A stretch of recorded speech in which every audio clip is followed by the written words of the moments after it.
नमस्कार साथियों, एक बार फिर आप सभी का स्वागत है।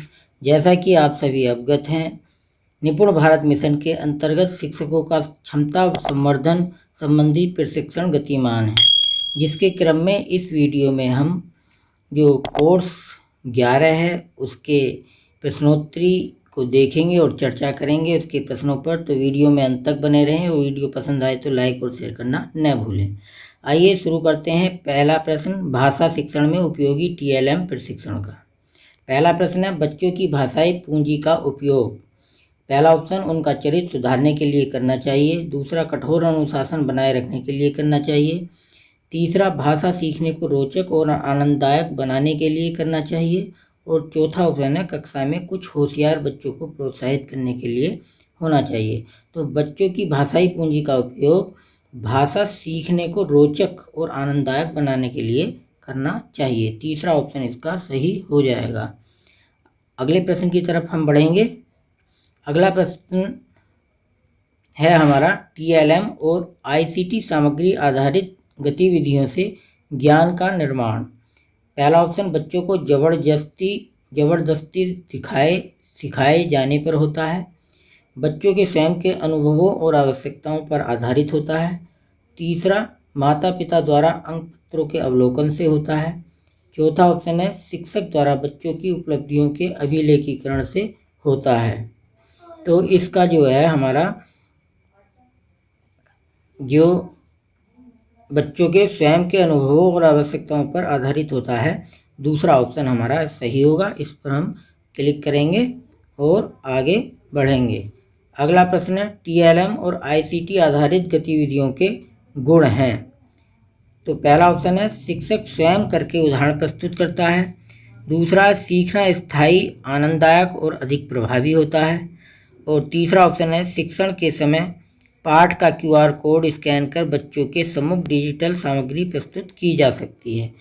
तो टीएलएम और आईसीटी आधारित जो गतिविधियां हैं ये उपर्युक्त सभी चीज़ें करती हैं, तो इसलिए हमारा जो चौथा ऑप्शन है ये सही होगा। तो हमने चौथे ऑप्शन पे क्लिक किया और आगे बढ़े। अगला प्रश्न है, बच्चे अपने साथ विद्यालय लेकर आते हैं अपनी भाषा या अपने अनुभव या दुनिया देखने का अपना नज़रिया या उपरोक्त सभी। तो बच्चे जो हैं अपने साथ अपनी भाषा, अनुभव और दुनिया देखने का नज़रिया सभी चीज़ें लेकर एक साथ आते हैं। तो इस प्रश्न का चौथा ऑप्शन हमारा सही होगा। इस पर हम क्लिक करेंगे और आगे बढ़ेंगे।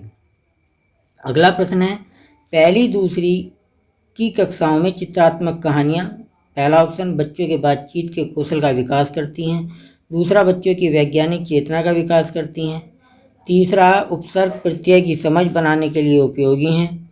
और चौथा ऑप्शन है, संधि समाज की समझ बनाने के लिए उपयोगी हैं। तो पहली दूसरी की कक्षाओं में चित्रात्मक जो कहानियाँ होती हैं वो बच्चों के बातचीत के कौशल का विकास करती हैं। हमारा पहला ऑप्शन इसमें सही है। इसी पर हम क्लिक करेंगे और आगे बढ़ेंगे। वीडियो आपको पसंद आए तो इसको लाइक और शेयर करना न भूलें और चैनल पर नए हैं तो चैनल को सब्सक्राइब कर लें। अगला प्रश्न है, फ्लैश कार्ड एक महत्वपूर्ण शिक्षण अधिगम सामग्री है। भाषा शिक्षण की, गणित शिक्षण की भी है, परिवेशीय शिक्षण की भी है या उपर्युक्त सभी की है। तो जी हाँ, ये तो उपर्युक्त तीनों की है। तो इसलिए हमारा ये चौथा जो ऑप्शन है ये हमारा सही हो जाएगा। इस पर हम क्लिक करेंगे और आगे बढ़ेंगे।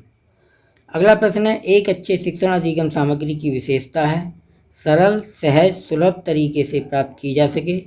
दूसरा ऑप्शन है, सभी बच्चे छू सकें व उसके साथ क्रियाएं कर सकें। तीसरा ऑप्शन है, बच्चे स्वयं भी उसका निर्माण कर सकें। और चौथा है, उपरोक्त सभी। तो एक अच्छे शिक्षण अधिगम सामग्री की जो विशेषताएं हैं ये सभी हैं सरल, सहज, सुलभ होनी चाहिए, बच्चे सभी छू सकें, बच्चे स्वयं भी उसका निर्माण कर सकें। तो हमारा ये चौथा ऑप्शन इस प्रश्न का सही हो जाएगा। हम चौथे ऑप्शन पे ही क्लिक करेंगे और आगे बढ़ेंगे। अगला प्रश्न है, प्रारंभिक स्तर पर भाषा शिक्षण में टीएलएम का उपयोग सर्वाधिक प्रभावी होता है यदि टीएलएम उच्चीकृत मानक भाषा में हो। दूसरा ऑप्शन, शिक्षक के लिए रोचक हो। तीसरा ऑप्शन, बहुत महंगा हो और छूने पकड़ने में उसके मैला होने की आशंका हो।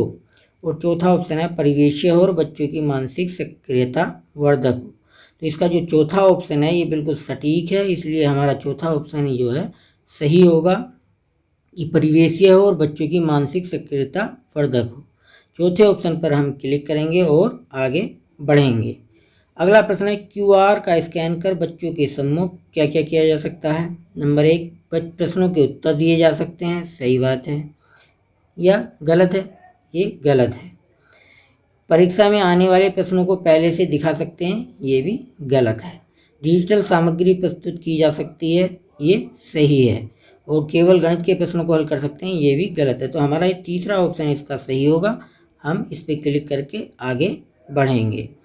अगला प्रश्न है एक शिक्षिका द्वारा एक ही की कक्षा में बच्चों के साथ हाव भाव में कविता का वाचन करना गतिविधि आधारित शिक्षण है, सही बात है। उद्देश्य रहित शिक्षण है, गलत है। बातचीत आधारित शिक्षण है, ये भी गलत है। और ICT शिक्षण है, ये भी गलत है। तो हमारा पहला ही ऑप्शन इसका सही होगा।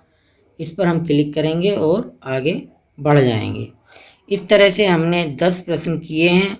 हम अपना स्कोर चेक करने के लिए सबमिट पे क्लिक करेंगे और अपना स्कोर चेक करेंगे। हमारा स्कोर हुआ 10 आउट ऑफ 10। तो इस वीडियो में हमने कोर्स 11 की प्रश्नोत्तरी को देखा। इसके अलावा आप चैनल पर कोर्स 10 और अन्य भी वीडियो जो शिक्षण और शिक्षकों से संबंधित होती हैं, मैं इस पर प्रस्तुत करता रहता हूं चैनल पर। तो चैनल को सब्सक्राइब करना न भूलें। इस वीडियो को देखने के लिए, हमारे साथ बने रहने के लिए आप सभी का धन्यवाद। नमस्कार।